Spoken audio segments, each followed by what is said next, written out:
Savez-vous comment créer des nouveaux mots en anglais? Il y a au moins 7 façons courantes de créer des nouveaux mots en anglais. Cependant, pour plus de clarté, je ne vais surtout pas m'hasarder de vous expliquer toutes les méthodes courantes utilisées en anglais pour créer des nouveaux mots. Dans cette vidéo, je vais beaucoup plus me baser sur une façon courante, très connue, qu'on appelle l'affixation. En fait, l'affixation est un terme beaucoup plus employé en linguistique. Que cela veut dire? C'est simplement l'action d'ajouter un affixe à un mot. Si cet affixe est ajouté au début d'un mot, on l'appelle préfixe. Si l'affixe est ajouté à la fin des mots, on l'appellera suffixe.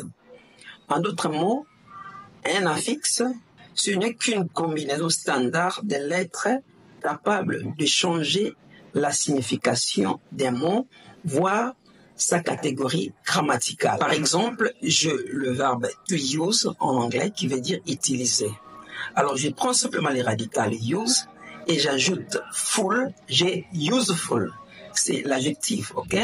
Vous voyez, je suis passé du verbe à l'adjectif. Useful qui veut dire utile.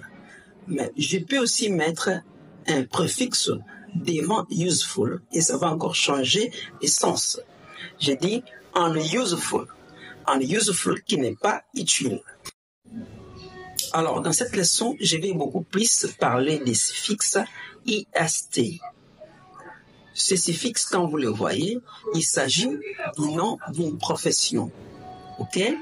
Alors, qu'est-ce que cela veut dire? Cela veut dire qu'une personne qui a étudié et applique une science donnée dans sa vie. Alors, a person who studied and applies geology in his life is a geologist. A person who studied and applies biology in his life is a biologist.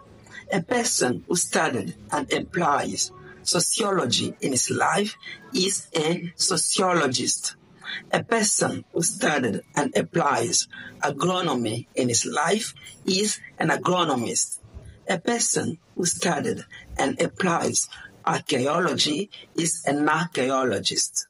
Donc, à chaque fois que vous verrez le suffixe IST, retenez, il s'agit d'une profession. Il y a beaucoup de suffixes, il y a aussi beaucoup de préfixes, et chaque suffixe est capable de changer la signification des mots, voire sa catégorie grammaticale. Prochainement, nous allons continuer avec d'autres suffixes et préfixes. Pour aider cette chaîne à grandir, je t'invite à faire 3 choses: aimer, partager et s'abonner. Hasta luego!